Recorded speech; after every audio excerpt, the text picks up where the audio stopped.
Olá, sejam bem-vindos a mais uma aula de modelagem de dados. Hoje, nós vamos começar especificamente a realizar alguns exercícios de modelagem.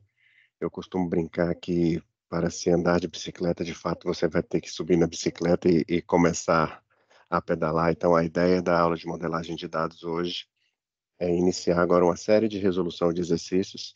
Vocês encontrarão o link para esse exercício, bem como os demais, na descrição desse vídeo e também na plataforma que você estiver acessando. Desde já, desejo a todos que tenhamos uma excelente aula. Não deixe de se inscrever no canal para que você possa ter a oportunidade de assistir novos vídeos e que a gente possa melhorar cada vez mais nosso entendimento acerca de modelagem. Algumas considerações iniciais. Nós vamos utilizar para fazer esse modelo de dados, um modelo lógico, nós vamos utilizar o MySQL Workbench. A versão que eu tenho baixada aqui no MySQL Workbench é a versão 8, mas vocês podem ter aí uma versão que seja similar a essa, não tem problema algum. O importante é que vocês tenham a última versão instalada na plataforma ou no sistema operacional que, porventura, vocês venham a utilizar. Então, a versão que eu estou utilizando aqui é a 8.0.36. Estou utilizando uma máquina Windows e a ideia é que a gente possa fazer o modelo de dados explicando algumas correlações e alguns conceitos, de maneira com que a gente vá, à medida que resolvamos o exercício, a gente vai aumentando também o nível de dificuldade e as questões específicas em relação ao próprio modelo. Então, nesse primeiro exercício, a ideia é que consigamos visualizar qual a diferença básica de uma entidade, como é que funciona a questão dos atributos, o que que vem a ser um relacionamento. Então, nesses primeiros exercícios, eu vou me alongar um pouco mais em relação a essas definições, e à medida que eu for avançando nos demais exercícios, aí eu já não vou precisar mais tanto ficar acessando esses conceitos, né, trazendo esses conceitos à tona. Para que vocês possam acompanhar e para que vocês tenham aí as mesmas configurações que eu, nós vamos ter algumas partes aqui específicas em relação a essas configurações, tá? Então, a primeira coisa entrou no MySQL Workbench, nós vamos acessar aqui New Model, ou seja, nós vamos entrar numa parte de criar e editar modelos. Então o Workbench, né, o MySQL Workbench traz essa possibilidade de gerenciar a administração do banco, gerenciar modelos, ou mesmo trabalhar com a parte de scripts. Então, inicialmente, nós vamos trabalhar com essa parte de modelo. Então, basta uma vez que você tenha instalado o MySQL, que seu MySQL tenha sido iniciado, ou seja, você tenha feito todos aqueles procedimentos de instalação que são sugeridos, né, o que são necessários. Você abriu o MySQL Workbench, você já vai abrir essa tela ou uma tela muito similar a essa. Muito possivelmente você vai cair nessa tela. Se porventura for essa tela que estiver aberta no momento em que você abriu o MySQL Workbench, você pode entrar aqui na sua instância local, né? Você vai digitar o seu usuário e senha caso necessário e você vai entrar nessa tela aqui. Pois bem, quando a gente instala o MySQL pela primeira vez, nós não temos nenhuma base de dados própria, né? Ele vem com uma base de dados de exemplo, uma base de dados que permite a gente trabalhar com alguns exemplos, que é a base de dados Aquila e a Word, e temos uma base de dados sistema que é a SIS, além da própria base de dados MySQL, que no caso aqui não aparece por ela ser protegida. Então, à medida que nós formos criar resolver, desculpa, né? Na medida que a gente for resolver os nossos exercícios, nós vamos criar uma database para cada exercício. Então, nós vamos criar uma database exercício 82, exercício 83 e assim por diante. Lembrando que o MySQL é um SGBD, ou seja, um sistema gerenciador de banco de dados, que trabalha com banco de dados relacionais e que dentro de um SGBD eu posso ter vários bancos de dados atrelados a ele. Então, a nossa ideia nestes primeiros exercícios é criarmos apenas entre aspas, o nosso modelo. E à medida que a gente for avançando, nós vamos criar os modelos, nós vamos popular esses dados e vamos fazer algumas consultas em relação a esses dados. Mas, inicialmente, nós vamos trabalhar apenas entre aspas com esse modelo. Então, a primeira coisa que nós iremos fazer vai ser realizar uma configuração básica para que todo mundo tenha aí a mesma configuração, pelo menos uma configuração padrão. Isso nada altera a execução final do exercício, né, vai permitir apenas com que a gente, com as mesmas configurações, você tenha que realizar menos passos para poder me acompanhar aqui. Essas configurações também não são obrigatórias, é apenas uma padronização que a gente vai adotar aqui, para que a gente tenha um mínimo de padrão em relação ao seu dicionário de dados ou padrão em relação às nomenclaturas. Tal como eu expliquei nas primeiras aulas de modelagem, é importante que a gente tenha um padrão, que seja nos nomes das tabelas, nos nomes dos relacionamentos, nos nomes dos atributos. Então, é sempre de uma boa prática, a gente adotar um padrão. Tá? Aqui eu vou explicando exatamente qual será esse padrão que eu irei adotar, mas novamente frisando, ele não é um padrão obrigatório. Então, sem mais delongas, vamos aqui na parte de tools, desculpa, na parte de server, e vamos aqui na parte específica de configurações. Ah, não, desculpa, né? Eu tenho que primeiro clicar aqui em New Model. Uma vez que eu cliquei aqui no New Model, eu vou entrar nessa parte específica do MySQL que vai permitir a gente criar diagramas, né, ou modelos específicos em relação a ele. Eu vou apenas retirar essa coluna lateral direita aqui, que a gente não vai precisar dela agora. E na parte específica aqui de Model, eu venho aqui em Model Options, né? Então, uma vez que você acessou a sua parte específica dos modelos, você pode adicionar novos diagramas, mas antes de adicionar um novo diagrama, nós vamos vir aqui em Model Options. Dentro do Model Options, na parte de Defaults, nós podemos usar com o padrão, né, o padrão MySQL, ou a gente pode vir aqui e alterar. Eu vou só aumentar um pouquinho aqui para que vocês possam acompanhar aí de maneira mais fácil cada uma dessas etapas. Então, aqui na minha chave primária, PK aqui é de primary key, eu vou adotar que a nossa chave primária vai ser I maiúsculo, desculpa, I maiúsculo, e o nome da tabela. Então, no momento que eu criar uma tabela, por exemplo, cliente, o nome da chave primária automaticamente será ID cliente. Se eu crio uma tabela carro, o nome da coluna vai ser ID carro. Como eu disse, é apenas uma padronização, né? Possivelmente, quando você vier a modelar um banco de dados em que você já tiver um dicionário padrão na sua empresa, pode ser que essa coluna vire um CO de código, pode ser um COD de código, pode ser um identity, né, do próprio ID, pode ser um número, né, NO, NU, NUM. Então aí vai depender exatamente de como é que a empresa, a organização vai trabalhar. Quando você não tem esse padrão, o ideal é que você utilize algum para que você possa seguir aí uma referência. Então esse aqui é o que nós vamos utilizar. Na criação da chave estrangeira, nós vamos deixar com que a chave estrangeira possua apenas a tabela de origem. Não vamos usar a nomenclatura da tabela de destino, tá? Que seria esse D. Esse D aqui é de destination e esse S aqui é do source, né? Aquela tabela, da onde aquela tabela vem, especificamente sua chave primária. O nome da coluna nós vamos alterar para apenas o nome da tabela. Então, nós vamos utilizar especificamente em relação ao nome da coluna, a sua coluna. Então, quando nós fizermos, por exemplo, a ligação entre produto e itens de venda, na hora que eu for exportar esse ID produto, eu quero que apenas o nome da coluna vá, né? Que não precise colocar ali o nome da tabela. Na parte de update e delete a gente não vai mexer, a gente não vai lidar com essas partes de atualização em cascata. E quando formos trabalhar com relacionamentos de N para N, eu quero que o relacionamento, aliás, que o nome, né, dessa nova tabela que há de virar do relacionamento N para N contenha apenas o nome da tabela de origem e o nome da tabela de destino. Então, basicamente, o que eu estou fazendo aqui é criar um padrão de nomenclatura. Professor, o meu modelo vai ficar errado caso eu venha utilizar o padrão default? De forma alguma.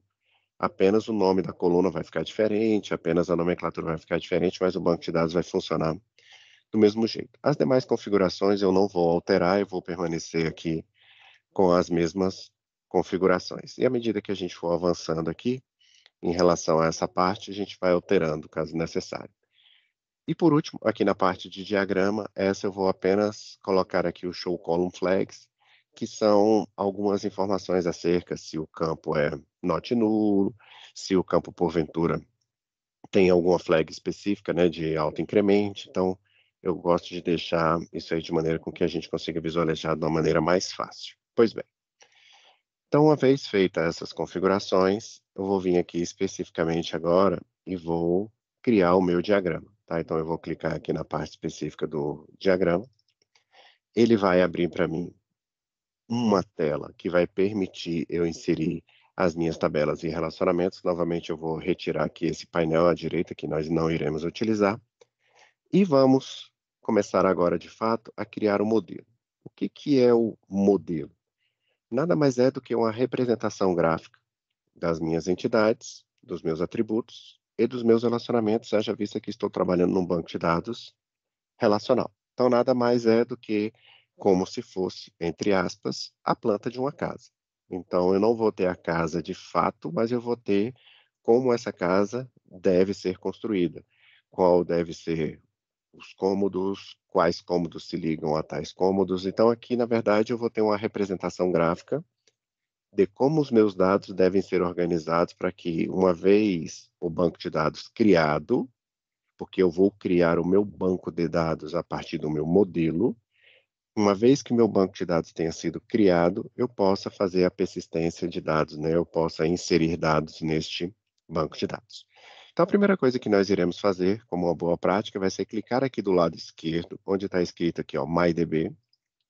Vou clicar aqui duas vezes e ele vai me abrir aqui a opção de criar um novo esquema.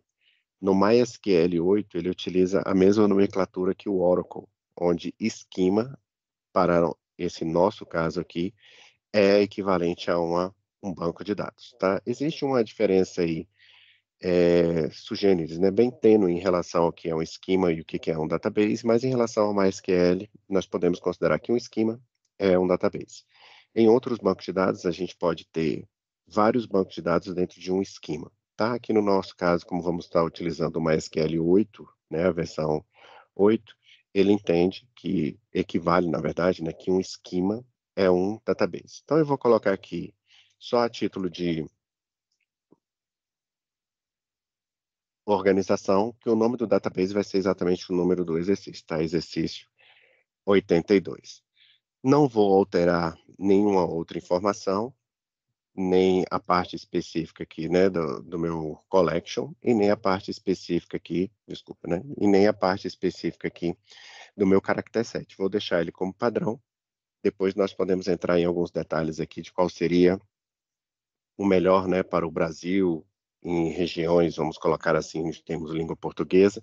No nosso caso, eu vou deixar o padrão, que é o TF8, que vai permitir com que a gente insira dados com C cedilha, um A com crase, um E com acento, vai permitir com que a gente coloque alguns caracteres especiais de acordo com a língua, tá? A nossa língua portuguesa. Então, a parte específica de acesso, ele é criado exatamente nesse modelo. Então, a primeira coisa que nós iremos fazer é, uma vez criado o nosso esquema, que equivale, como eu disse, a um banco de dados, a gente vai abrir aqui a tela de edição, e a partir dessa tela de edição a gente vai ler e vai interpretar de fato aqui o nosso exercício, tá? Então, voltando aqui, esse primeiro exercício vai tratar de uma agência de seguros. Então, nessa agência de seguros, nós temos algumas entidades. O próprio exercício já entrega quais são essas entidades. Nós veremos que à medida que formos evoluindo em grau de dificuldade nos exercícios, que o nome das entidades não vai ficar tão à mostra assim. Mas por esses primeiros exercícios, ele já vai entregar para a gente tanto os nomes das entidades, quanto alguns atributos e os relacionamentos atrelados a ele. Né? À medida que a gente for avançando nesse mini mundo, tá? Isso aqui é conhecido no meio da parte específica de modelagem de banco de dados e de requisitos como o nosso mini-mundo, como sendo as regras de negócio que devem ser colocadas para a execução do modelo. Só lembrando que aqui nós estamos criando um modelo que representa um problema ou os problemas no mundo real e que há uma equivalência entre uma entidade e um ente no mundo real. E que esse ente, no caso, uma entidade chamada cliente, ela detém algumas características, onde essas características são descritas no modelo por meio dos seus atributos, e esses atributos caracterizam uma entidade. Então, dentro de um relacionamento ou dentro de uma modelagem, o que se espera é que a gente consiga representar no mundo lógico, a partir de relacionamentos em entidades, um problema ou uma solução para um problema a partir de um modelo de dados, onde esse modelo de dados vai permitir com que a gente possa criar um banco de dados no futuro. Pois bem, no MySQL Workbench, eu tenho algumas opções aqui e nós vamos iniciar exatamente com a opção de criação da entidade. No nosso caso aqui, uma tabela. Então, aqui do lado esquerdo, né, nós temos aqui a nossa barra de tarefas. E nessa barra de tarefas aqui, vocês vão clicar, por gentileza, aqui em New Table. Então, clicou aqui em New Table, basta dar um duplo clique em cima da tabela e eu vou conseguir editar aqui o nome dessa tabela. A primeira tabela que aparece aqui para mim é a tabela cliente. Algumas boas práticas. Primeiro, colocar o nome da minha tabela em toda minúscula, né? Apenas com a primeira letra em maiúscula. Vou deixar aqui para ver se fica melhor em termos de visualização. Desculpem aqui, né? Fica aparecendo o tempo todo ali, é porque como eu estou trabalhando numa máquina virtual, acaba que ele fica, e estou maximizando, né, para que vocês possam ver melhor, acaba aparecendo ali o tempo todo aquela parte de acesso ali ao menu. Pois bem, então, o nome da tabela aqui é cliente, a primeira letra em maiúsculo.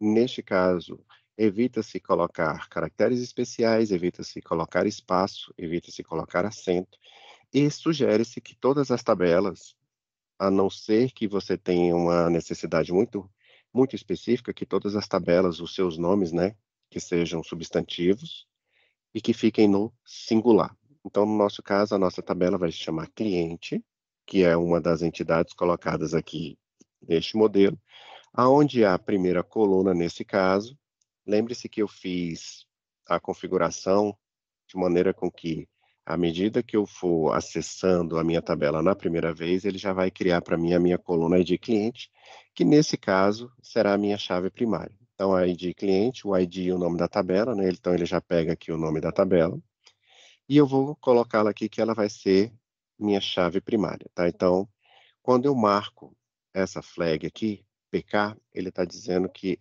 este campo vai ser a minha chave estrangeira.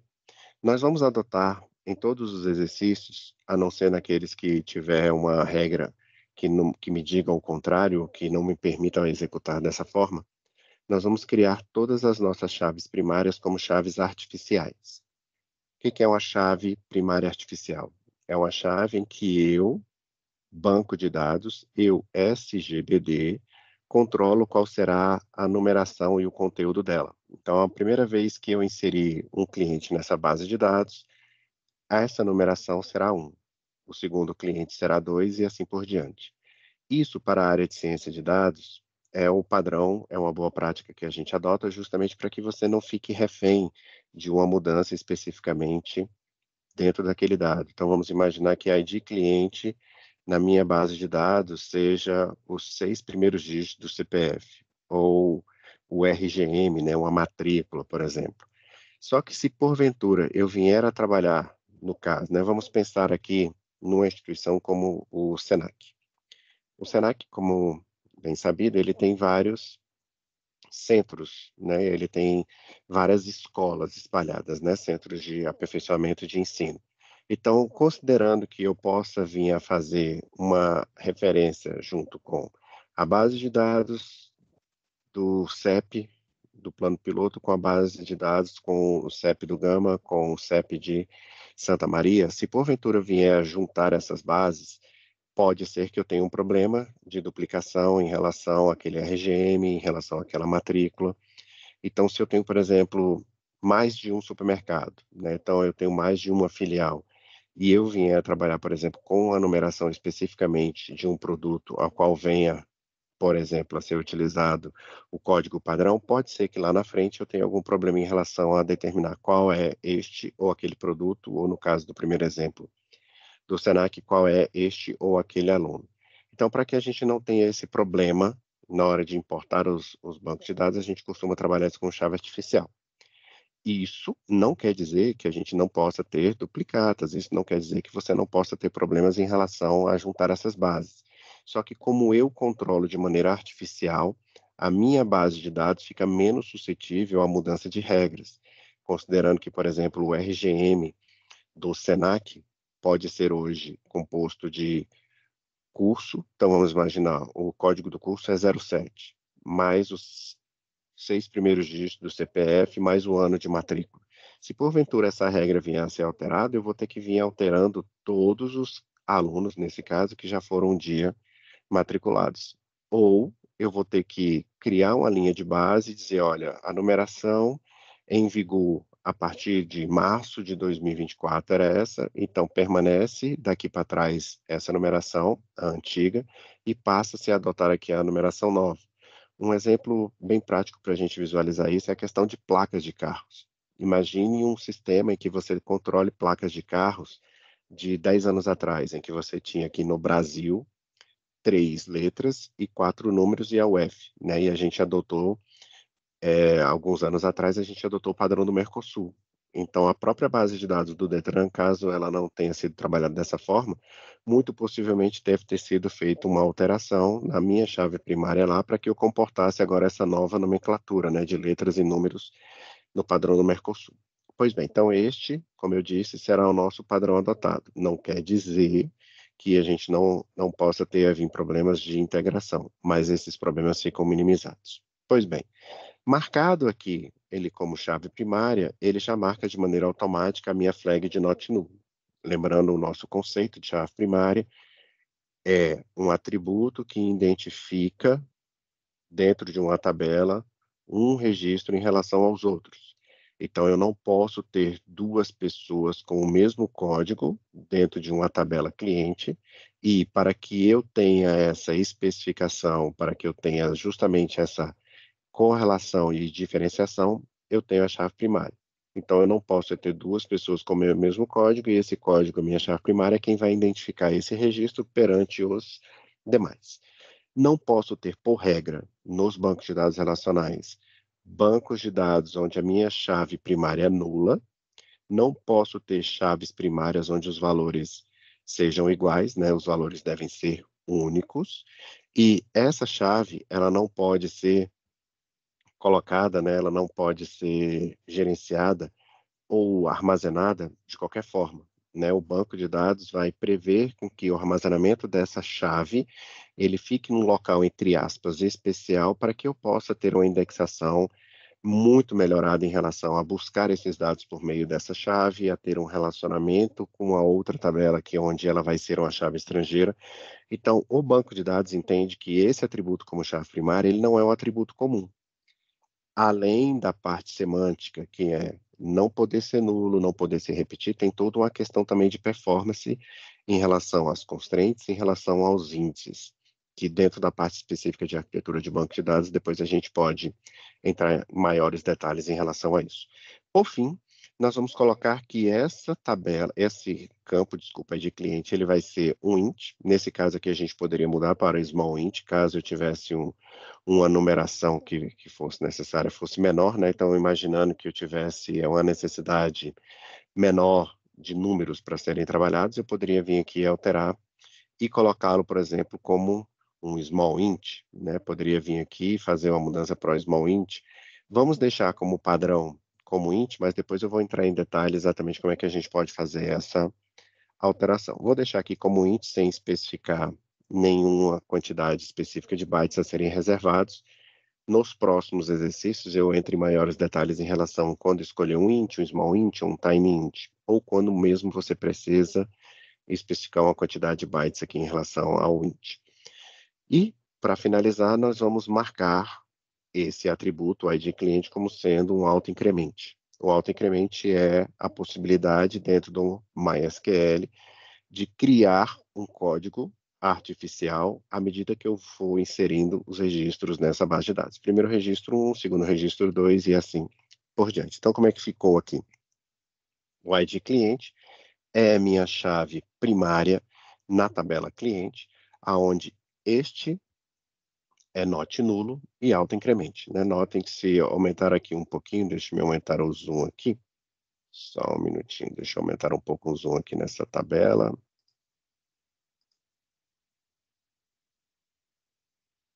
Então, se vocês bem observarem aí, né, agora está bem visível aqui, ó, nós temos que ID cliente, ele é not nulo e autoincremente. Pois bem, quais são os outros atributos colocados a essa entidade, né? Então, de acordo aqui com o exercício, nós temos ainda outros atributos que já foram descritos aqui também. Tá? Então, a gente pode tanto descrever já os atributos para cada uma das suas entidades e depois fazer os relacionamentos, ou caso a gente queira, podemos criar também todas as entidades e depois vir colocando os atributos. A ordem aqui não vai afetar o resultado final, tá? Então, só por uma questão mais de organização, eu vou colocando os atributos em cada entidade, em cada tabela aqui no modelo lógico e depois a gente vai trabalhar com os relacionamentos. Então, pois bem, lembrando que neste exercício ele já me entrega as entidades e já me entrega os atributos específicos de cada uma dessas entidades, tá? Então, pois bem, uma vez que eu já tenha criado a minha tabela no meu modelo, basta dar um duplo clique, caso não apareça essa barra aqui embaixo, e ele já vai me permitir aqui colocar qual é a coluna ou quais são as colunas, né? Então, no meu caso aqui, eu vou colocar o número do cliente vai ser o ID cliente, então eu vou considerar que o meu número aqui vai ser uma chave artificial, mas caso eu tenha a necessidade de ter um número específico de controle meu, né, por exemplo, um CPF do cliente ou algum código que eu tenha controle, basta colocar aqui o número do cliente. Eu vou considerar que o meu número aqui vai ser substituído pela chave artificial ID cliente. O nome do cliente, aqui eu vou estar utilizando a nomenclatura de descrição de campos usando dois caracteres. Então, aonde está NO, entenda-se nome, aonde está ID, entenda-se identificador, aonde se está DE, descrição, aonde se for colocar DT é data. Como eu disse, é um padrão que a gente vai adotar aqui em sala de aula, mas não é um padrão obrigatório. É só para que a gente possa ter um padrão, né? Convém, desculpa, que a gente tenha esse padrão. Então, o nome do cliente, esse nome do cliente, vou deixá-lo como varchar de 70. Esse varchar aqui identifica o tipo de dado que vai ser gravado naquele campo. Então, nesse caso, serão dados como caracteres, números e ou caracteres, suportando até 70 caracteres. E vou deixá-lo como sendo not nulo, ou seja, ele é um campo obrigatório. Notem que isso não está especificado no modelo. Eu estou apenas inferindo aqui a importância de se ter um nome de cliente dentro de um modelo, haja vista que cliente sem nome para uma base de dados seria um tanto quanto estranho, mas isso não está explícito no exercício. E vocês, na vida prática de vocês, quando vocês vierem a fazer modelos ou mesmo arquitetar banco de dados, vocês vão ver que nem tudo é descrito em detalhes, né? Algumas a gente vai ter que trabalhar por inferência, outras a gente vai ter que trabalhar por visualização de boas práticas. Quando você sentir dificuldade em relação a isso, de colocar ou não a regra, convenha que você não a coloque e depois verifique com o analista de requisitos, né, o analista de negócios, quem estiver trabalhando com a parte de levantamentos aí de modelagem de requisitos, que você consiga obter essas regras. Pois bem, então, número, que é o meu ID, nome, que é o nome do cliente, not nulo, e endereço. Então, basta colocar aqui endereço cliente. Então, eu posso colocar aqui a descrição do endereço do cliente. Não vou entrar em detalhes aqui ainda, que esse endereço pode ser quebrado em bairro, pode ser quebrado em número, em CEP, cidade e UF. Nós vamos deixar da forma que o exercício colocou, mas convém que dentro de uma especificação de endereço, para que você consiga maximizar a questão de busca e padronização, que esse endereço seja quebrado em vários campos. A mesma coisa acontece com o nome do cliente. Para algumas bases de dados, por conta do seu tamanho, da indexação, convém que você também quebre o nome do cliente em nome, nome do meio, sobrenome, né, sufixo. A priori, não vai fazer alteração alguma em relação ao modelo de você deixar o nome do cliente dentro de um campo único.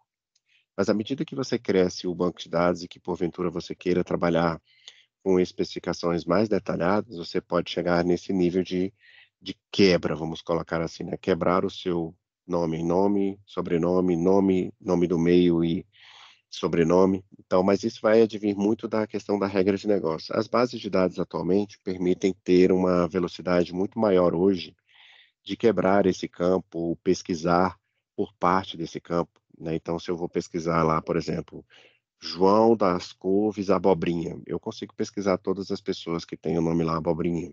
Então eu posso pesquisar todas as pessoas que têm o nome Couve, ou todas as pessoas que se chamam João, tá? Então mesmo que você não quebre, você consegue fazer essa pesquisa por parte do nome. Já para endereço, é mais uma questão de você ter uma padronização para que você possa chegar ao nível de terceira forma normal que eu vou explicar para vocês nos próximos exercícios. Pois bem, a parte de cliente está aí terminada. Basicamente, o que que a gente fez? Criamos, dentro de um modelo, a qual a gente deu um nome referente a um banco de dados exercício 82, uma tabela chamada cliente, que é composta de três atributos. O número, que eu considerei como sendo o ID cliente, o nome do cliente, note nulo, e o endereço desse cliente. Notem que, ao colocar o endereço, eu não coloquei o C cedilha e eu incluí uma descrição, né, uma nomenclatura ali, DE endereço, né, descrição do endereço do cliente. Seguindo agora para as demais tabelas, faço da mesma forma, né? Clico aqui no ícone nova tabela, clico aqui aonde eu quero inserir o nome dessa tabela, dou um duplo clique, ele vai permitir editar essa tabela aqui. A segunda tabela é a policy. Então, do mesmo jeito, primeira letra maiúsculo, sem acento, chave primária ID a policy, PK, not nulo, autoincremente. Não vamos entrar ainda em detalhes em relação aos comentários, né, do que viria a colocar aqui dentro da parte dos comments, né, mas no momento em que você for criar um banco de dados em que você já tiver uma especificação, o dicionário de dados vai ser montado a partir desses comments, né? Aí um dos comentários que a gente poderia colocar aqui seria chave artificial que identifica as apólices de um veículo barra cliente. Então, isso aqui vai descrever de maneira geral para que quando eu for acessar essa base de dados por meio de uma outra edição, de uma outra arquitetura, de um outro desenvolvimento, eu não tenha uma dificuldade em saber para que serve aquele atributo. Então, pois bem, quais são os outros campos que eu tenho para a policy? O número e o valor. Então, no meu caso aqui, vou considerar que número é o meu ID e que valor vai ser o campo valor. Então, valor, a policy.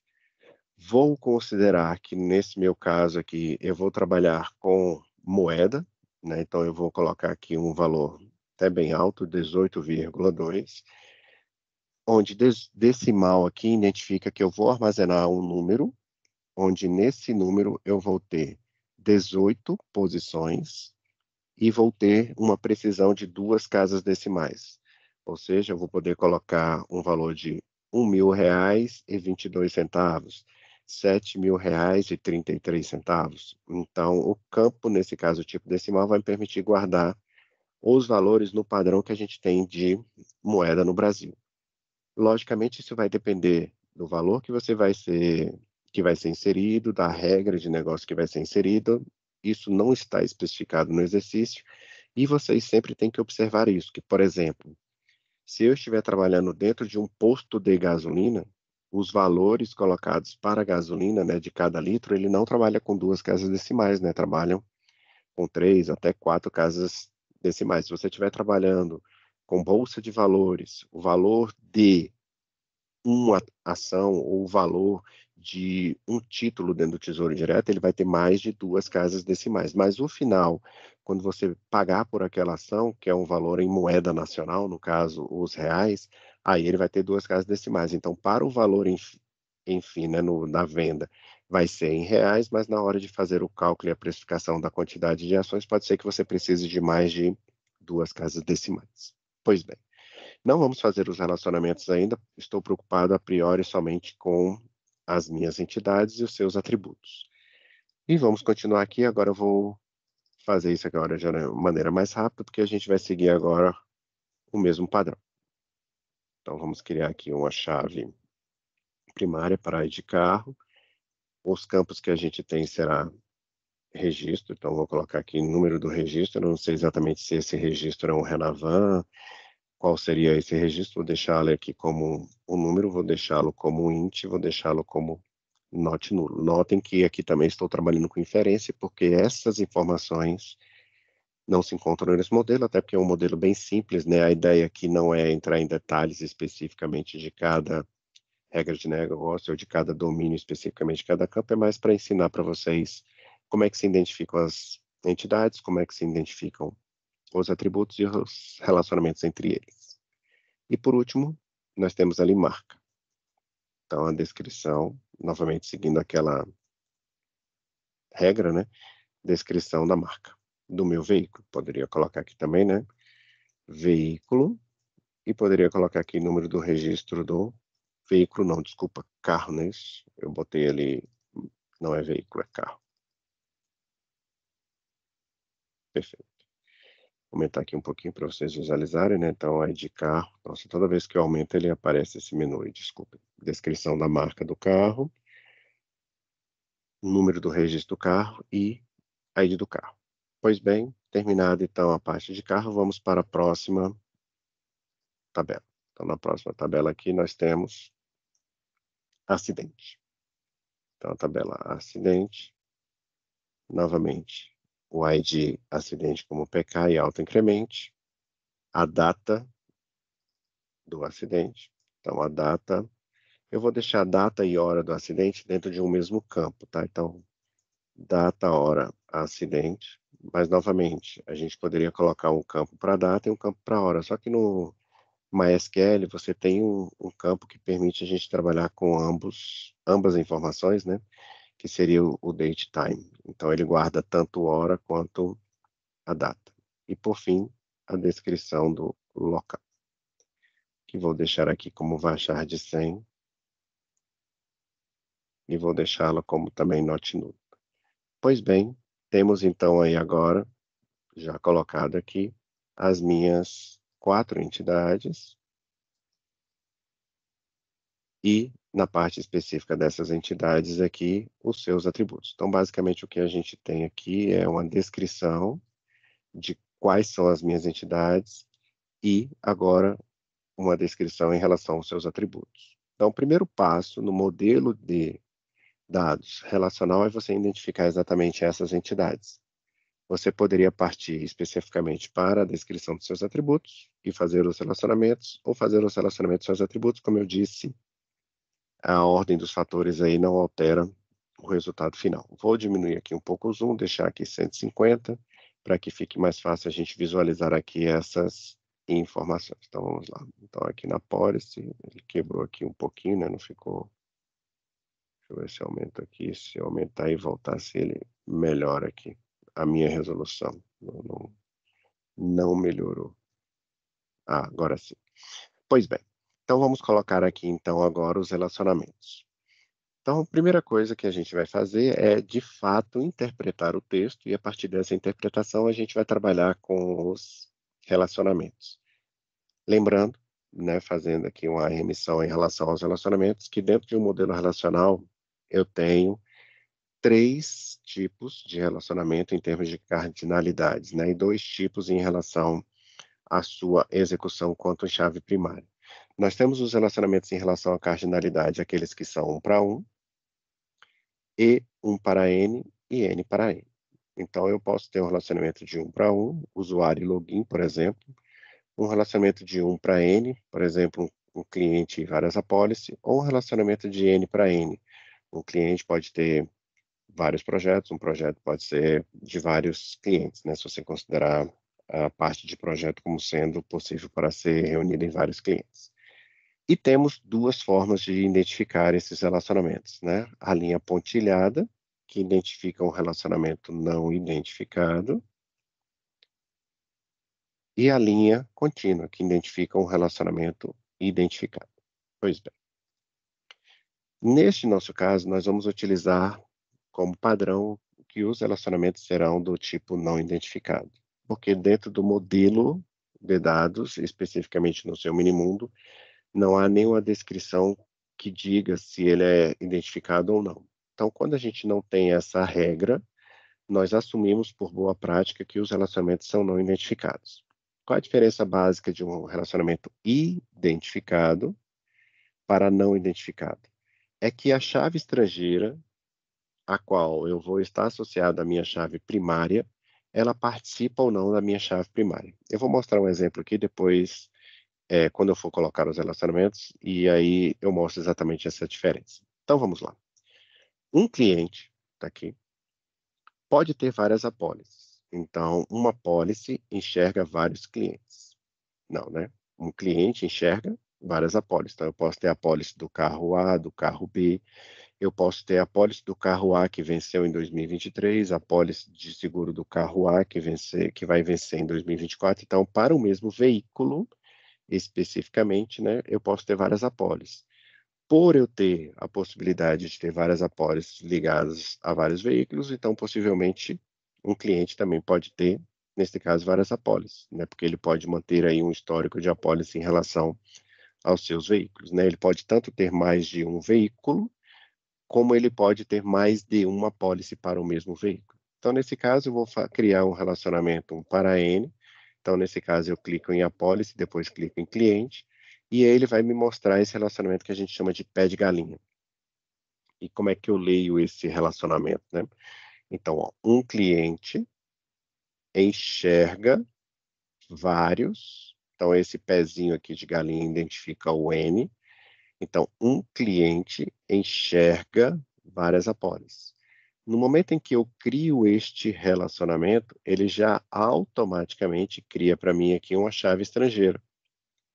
Então, neste caso, ID cliente em cliente é chave primária e ID cliente em apólice é uma chave estrangeira.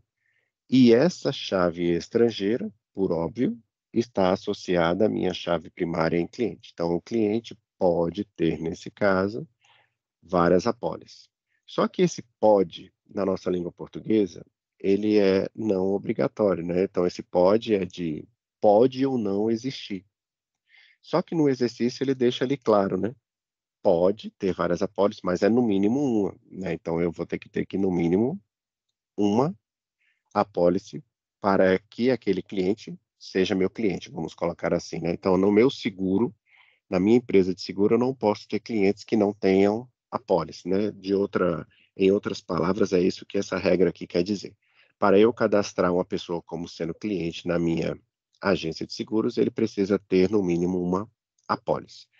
Então, esse relacionamento é não identificado, tá vendo? Ele é tracejado, onde a minha chave estrangeira, tá vendo esse símbolo aqui, ó? Esse losango aqui identifica que ele é uma chave estrangeira, entre aspas, somente. Caso, caso eu venha alterar este relacionamento para um relacionamento identificado, né? Como é que eu faço isso? Eu dou um duplo clique aqui, ele vai me abrir as opções relativas aos meus relacionamentos, e neste relacionamento especificamente aqui, eu posso vir aqui e alterar, né? Então, eu posso vir aqui e fazer uma alteração em relação àquele relacionamento. Então, em relação àquele relacionamento ali, eu vou dizer que ele agora, neste caso, é um relacionamento identificado. Então, eu venho aqui, ó, em Foreign Key e coloco ele como sendo identificado. Então, eu mostro aqui, ó, ele é um relacionamento identificado. Então, fazendo isso aqui, deixa eu diminuir isso aqui, deixa eu colocar assim, para ver se fica visível. Deixa eu ver se eu consigo colocar aqui para ficar visível. Pois bem, tá vendo aqui, ó, ele está tracejado. No momento em que eu mudar essa opção aqui, ele vai mudar de tracejado para uma linha contínua.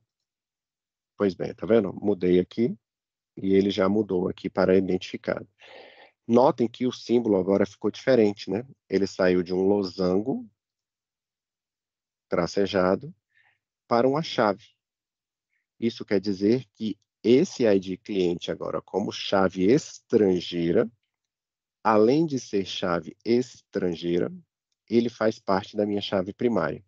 Então, a minha tabela apólice, se eu deixar dessa forma, terá uma chave primária composta de dois atributos. Então, se eu clicar aqui agora, der um duplo clique em apólice, nós veremos aqui, ó, que ID cliente e ID apólice, ó, fazem parte da chave primária. A gente chama de chave primária composta. Então, qual é a diferença básica de um relacionamento identificado para um relacionamento não identificado? É que a chave estrangeira ligada a uma chave primária faz parte ou não da minha chave primária na outra tabela. Sendo identificado, a minha chave estrangeira tanto é chave estrangeira quanto é chave primária.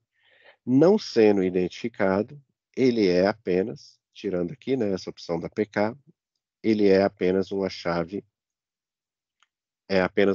estrangeira, tá? Então, no momento em que eu mudo a minha opção aqui de identificado para não identificado, ele deixa de pertencer à minha chave primária, então ele não pertence mais à minha chave primária, né? Então agora só a ID cliente é, no meu caso, a minha chave primária, né? No meu caso, a ID Apólice, desculpa, né? Então só a ID Apólice agora é a minha chave primária e a ID cliente é, entre aspas, apenas uma chave estrangeira. Novamente, não havendo qualquer especificação que aponte que a minha chave estrangeira deve participar da chave primária na tabela, especificamente que recebe essa chave, eu vou deixar todos os meus relacionamentos como sendo não identificados, ou seja, tracejados.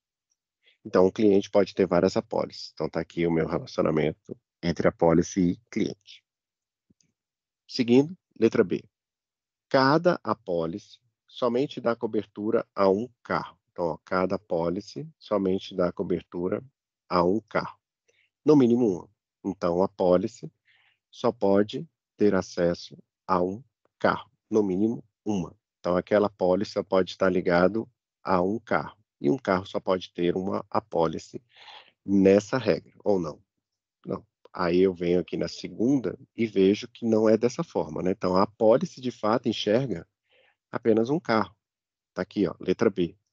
Uma apólice somente pode enxergar um carro. Então, olhando, né, considerando que você está aqui, entre aspas, dentro dessa tabela, eu somente posso enxergar para aquela apólice. Imagina um documento de apólice. Ele somente pode ter uma placa de carro ali, só uma identificação nesse carro.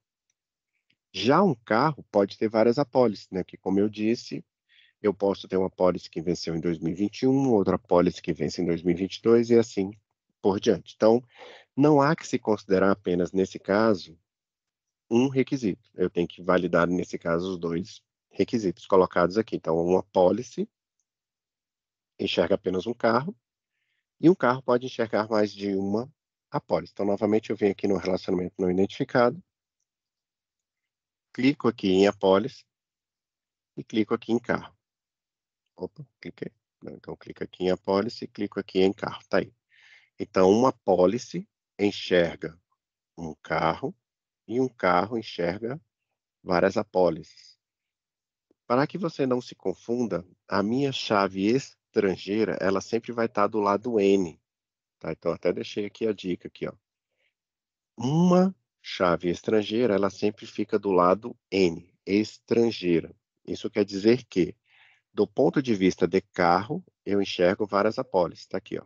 Então, do ponto de vista do carro, eu enxergo meu pezinho de galinha aqui, enxergo várias apólices. Já aquela apólice só enxerga apenas um carro. Assim como aquela apólice também só enxerga um cliente. Então, um cliente pode ter várias apólices e um carro também pode ter várias apólices. E, por fim, neste modelo de dados, ainda temos uma quarta regra. Um carro pode ter zero ou vários registros de acidentes a ele. Então, eu posso ter, neste caso, um carro que pode ter ou não acidentes atrelados a ele. Então, um carro que eu fiz seguro nunca se envolveu no acidente. Ou um carro que eu fiz seguro que já se envolveu em 2, 3, 4 acidentes. Então, nesse caso, eu vou ter um relacionamento não identificado entre acidente e carro, onde carro aqui tem a visualização de ter mais de um acidente, a gente chama de projeção, né? Então, dentro de carro, eu posso projetar vários acidentes, só que eu posso ter nenhum acidente atrelado a um carro. Tá? Então, como é que eu mudo isso aqui? Essa barrinha, essa barrinha vertical aqui, ó, identifica que ela é obrigatória, tá? Que é no mínimo um. Isso quer dizer que, da forma que se encontra aqui nesse desenho, exatamente agora, esse carro tem que ter no mínimo um acidente. Então, tem essa barrinha aqui, ó, e um acidente tem que estar ligado a um carro. Então, a regra de negócio colocada até aqui está dizendo que todo carro para este modelo tem que ter no mínimo um acidente atrelado a ele, o que não é verdade, porque de acordo com a regra de negócio aqui, um carro pode não ter acidentes relativos a ele. Então, como é que eu faço? Eu dou um duplo clique no meu relacionamento, no caso aqui, entre carro e acidente, e aqui eu vou ter uma verificação específica se ele é obrigatório ou não. Tá vendo aqui, ó? Mandatório. Caso eu desmarque esse mandatório desse lado de cá, ele vai informar que neste caso, né, um carro pode não ter acidentes. Notem aqui que ele saiu ali de uma barrinha, né, vertical. Deixa eu aumentar aqui um pouquinho. Ele saiu de uma barra vertical para uma bolinha. Essa bolinha você pode entender como sendo um zero, tá? Então, ó, nesse caso, um carro pode ter zero acidentes, ou seja, posso não ter acidentes atrelados àquele carro. Mas todo acidente, nesse meu caso, né, nesse meu ramo de negócio, ele tem que ter pelo menos estar associado, né, no caso, a um carro. Nesse caso, há no máximo um carro e no mínimo um carro, ou seja, aquele acidente está atrelado somente àquele carro do meu segurado, né? Não estou falando aqui de um carro de um terceiro, estou especificamente vendo uma regra de negócio do ponto de vista do carro a qual eu tenho aquela pólice. Então, em relação ao meu modelo de dados, eu tenho aqui um modelo bem simples, né? Eu vou apenas salvar aqui para que mostrar para vocês como é que vocês devem guardar esses dados aí, né? Eu vou salvar aqui como exercício 82. E a partir agora que eu salvei esse exercício 82, eu tenho esse arquivo aqui, MWB, que eu vou deixar também na, em downloads, né? Para vocês poderem acessar e abrir aí, caso vocês queiram ter acesso diretamente ao modelo. Então, o que que a gente aprendeu neste exercício aqui? Primeiro, e para eu modelar os meus dados, é necessário que eu valide algumas regras de negócio. No meu caso aqui, as minhas regras de negócio foi a identificação das minhas entidades, que já vieram descritas aqui no próprio exercício. Cada entidade aqui representa um ente no mundo real, então o cliente vai representar o João, a Maria, o José. A apólice vai representar o documento a qual o cliente está associado e que se refere a um veículo, então ao veículo A ao veículo B daquele cliente, relativo àquela apólice. Notem que aqui não há uma relação de propriedade entre cliente e carro, há uma relação de apólice que liga um cliente a um carro. Então, nesse caso, do meu ponto de vista negocial, eu entendo que cliente está ligado a uma apólice ou a mais de uma, e que uma apólice está ligada a um veículo, né? Não há essa relação de posse entre cliente e carro, não diretamente. E um carro pode ou não ter acidentes associados a ele. Cada entidade detém alguns atributos, e esses atributos é que qualificam essa minha entidade. Adotamos o padrão aqui de ID para a minha chave primária e artificial, onde vocês conseguem enxergar aqui, né? Not nulo e autoincremente. Adotamos aqui a nomenclatura de NO para nome, DE para descrição, NU para número, DT para data e assim por diante. Aprendemos também que há relacionamentos identificados e não identificados. No nosso caso aqui, todos são não identificados, a linha é tracejada. E verificamos também que há a possibilidade de relacionamentos que não são obrigatórios, né. Então, nesse caso, não é exigido, neste modelo, que haja acidente atrelado, que não haja acidentes especificamente de um carro, né. Carro pode não ter se envolvido em acidentes nesse modelo. Bacana? É isso, eu espero que tenha ficado claro aí para vocês. Por óbvio, é um exercício bem básico, né, mas a ideia é justamente a gente, como eu disse no início desse vídeo, ir avançando a cada exercício, a gente ir incrementando algum outro conceito. Aqui, para esse exercício, fica estes aprendizados. Eu aconselho que vocês façam esse exercício sem executar de fato o download do arquivo a qual eu estou colocando aí para vocês. Façam esse exercício, tentem abordar cada uma dessas partes desses conceitos, né, a criação do relacionamento, a mudança do relacionamento ali de 0 para 1, a mudança do relacionamento identificado, não identificado, e a gente se vê no próximo exercício. A ideia agora é fazer aí uma sequência de resolução de exercícios. Fiquem com Deus, fé, força e foco. Espero que a aula tenha sido proveitosa e frutífera para vocês. Não deixem de se inscrever aí no canal para que vocês possam depois ter acesso aí aos novos vídeos. Fiquem com Deus e a gente se vê na próxima. Um grande abraço.